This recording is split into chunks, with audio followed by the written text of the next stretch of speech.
Bab 41. Melamar. Siang hari ini tidak secerah hari kemarin. Mendung menyelimuti matahari dan hujan mulai turun membasahi bumi. Elin yang sedang duduk di sofa memperhatikan gerak-gerik Melati yang sedari tadi gelisah. Melati berjalan mondar-mandir di depan kamar dan sesekali bicara sendiri membuat Elin tidak tahan untuk menegurnya. Melati, dari tadi ibu perhatiin, kamu mirip penumpang yang ketinggalan bus. Sudah ke kiri, ke kanan lagi, maju lalu mundur. Kamu tidak capek apa? Mendengar perkataan Elin, sontak membuat Melati menghentikan gerakannya. Astaga, kenapa harus sampai segugup ini? Gerutu Melati dalam hati. Kemarilah dan temani ibu ngobrol, panggil Elin sambil menepuk punggung sofa. Dengan langkah ragu, Melati mendekati Elin. Ayo duduk di sini, lalu cerita ke ibu, apa masalahmu? Tanpa menjawab, Melati langsung duduk di samping Elin. Nah, ceritakan sekarang apa yang terjadi.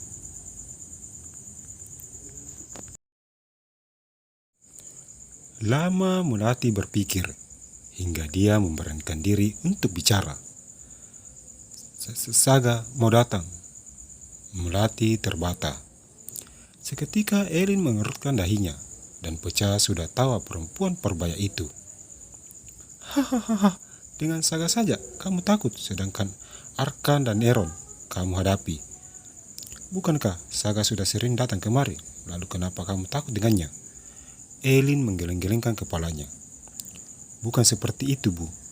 Aku hanya risau kalau Saga mengutarakan niatnya lagi.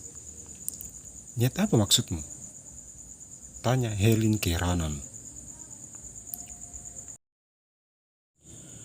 Apalagi kalau bukan ingin melamar Melati.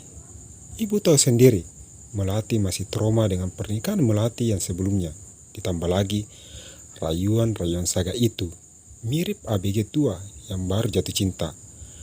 Melati menutup wajahnya dengan kedua telapak tangannya. Hah? Kamu ini? Nikmati saja dan lalui prosesnya. Aku yakin Saga adalah pria yang tepat menjadi imammu dan juga sebagai ayah yang terbaik untuk Geo. Tidak lama kemudian pintu rumah diketuk. Sudah, sana bukain pintu untuk calon suamimu. Mendengar ucapan Elin, Melati memukulnya dengan bantal, lalu melangkah ke arah pintu. Bukan merasa kesakitan, Elin malah terbahak. Perempuan perbaya itu sepertinya sangat senang. Melati membuka pintu, dan benar, Saga sudah berdiri di depan pintu dengan baju sedikit basah terkena air hujan. Baju kamu basah. Spontan Melati menepuk-nepuk baju Saga untuk menghilangkan air yang menempel di sana. Melihat perhatian Melati padanya, Saga tersenyum. Cie, segitu perhatiannya pada calon suami. Elin yang saat itu berdiri di belakang Melati. Saga tersenyum, sedangkan Melati hanya menunduk malu. Ayo masuk Saga, kalau menunggu Melati yang mempersilakanmu, jangan harap. Saga mau minum apa? Ucap Melati setelah mereka bertiga berada di ruang tamu. Belum juga Melati melangkah, Elin sudah mencegahnya. Biar ibu saja, kamu ambilin Saga handuk. Kasihan dia, sudah kedinginan. Elin beranjak meninggalkan mereka. Selepas kepergian Elin, Melati pun bergegas ke kamar. Ambillah. Terima kasih sayangku. Saga mengambil handuk dari tangan Melati, lalu melap tubuhnya yang basah. Melati geli-geli sendiri mendengar ucapan Saga, lalu duduk kembali di sofa. Gio di mana? Kok dari tadi Baban tidak melihatnya? Kalau bahasa Bugis, Baban itu artinya pintu. Apa kamu mau aku memanggilmu pintu? Tidak apa-apa. Baban kan pintu hati untuk adik Melati. Melati kalah telak. Saga tidak akan kehabisan akal untuk menggodanya. Anakku lagi beristirahat karena masih dalam proses pemulihan setelah peristiwa kemarin.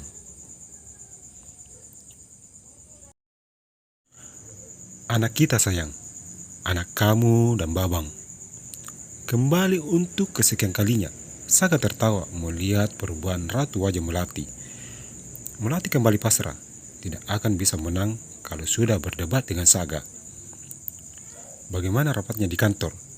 Apa adik berhasil membasmi kesombongan Heron? Melati mulai panik karena dia tahu arah dan tujuan ucapan Saga.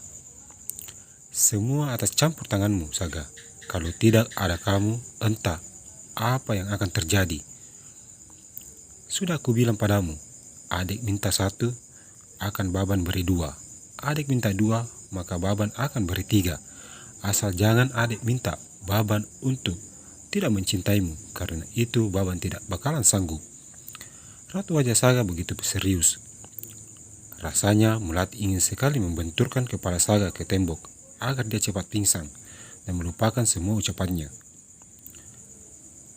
Dan adik masih ingat perjanjian kita itu bukan? Melati cuma mengangguk pasrah.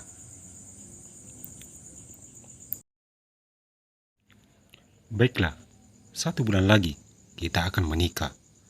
Persiapkan dirimu dengan baik, karena Baban sudah tidak sabar untuk menjadikanmu bidadari.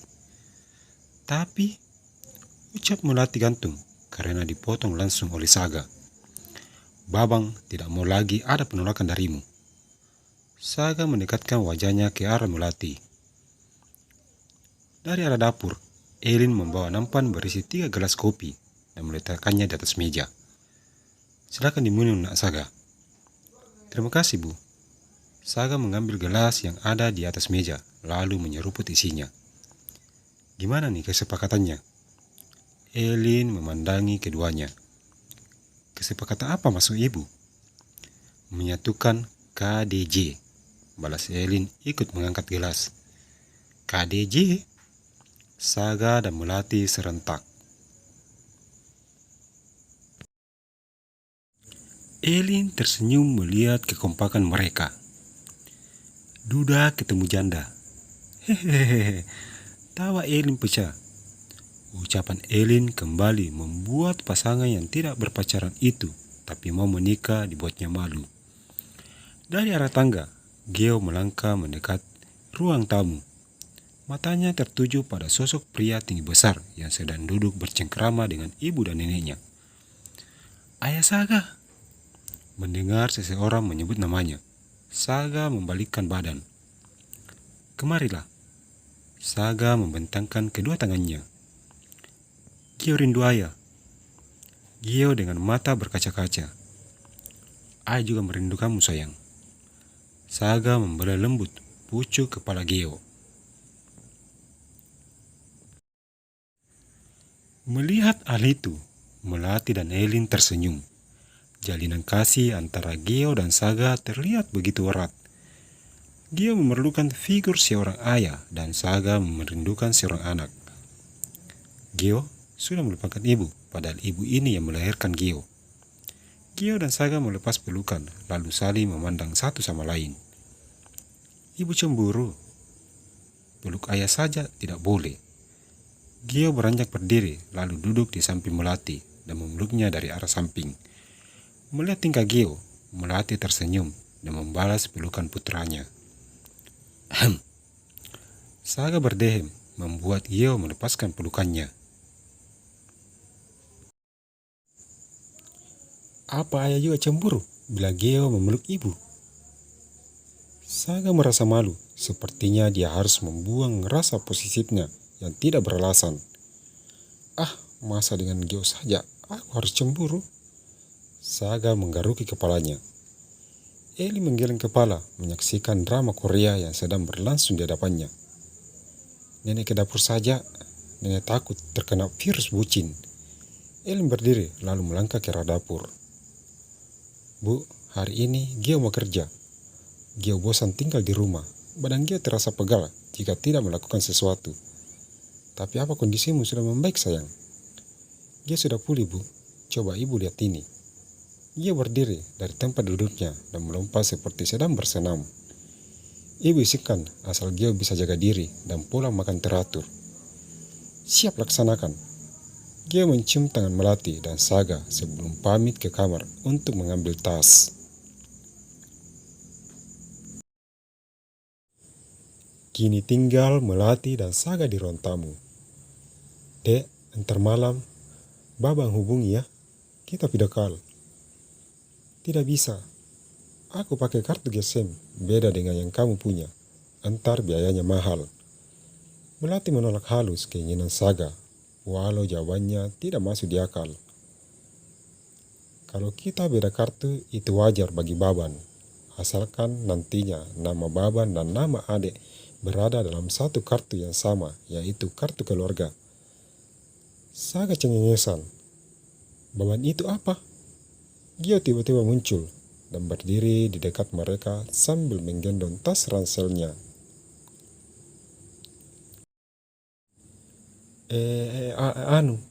Saga tidak tahu harus menjawab apa. Baban itu aki-aki yang terkena puber cinta stadium akhir. Potong Melati. Nah, itu maksud ayah. Saga tersenyum semanis mungkin ke arah Melati. Gio mengangguk, entah mengerti atau tidak perkataan mereka.